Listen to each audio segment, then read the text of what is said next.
بسم اللہ الرحمن الرحیم۔ السلام علیکم۔ رجب المرجب کے نوافل۔ رجب المرجب میں نفل نمازوں کی بھی کثرت کرنی چاہیے۔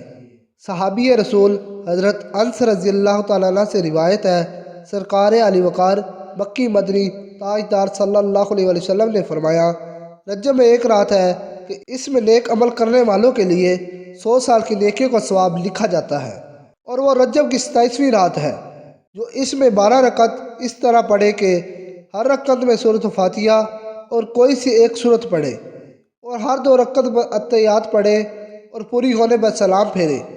اس کے بعد 100 بار سبحان اللہ والحمد للہ ولا الہ الا اللہ واللہ اکبر پڑھے، 100 بار استغفار مثلا استغفر اللہ پڑھے، 100 بار درود شریف پڑھے، اور جس چیز کی چاہے دعا مانگے، اور صبح کا روزہ رکھے تو اللہ پاک اس کی دعائیں قبول فرمائے گا، سوائے اس دعا کے جو گناہ کے لیے ہو۔ آقا صلی اللہ علیہ وسلم رجب کے روزے رکھتے تھے۔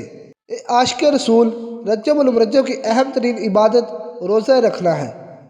حضرت عروہ بن زبیر رحمۃ اللہ علیہ نے حضرت عبداللہ بن عمر رضی اللہ تعالیٰ عنہ سے پوچھا کہ اللہ پاک کے نبی صلی اللہ علیہ وسلم رجب المرجب میں روزے رکھتے تھے؟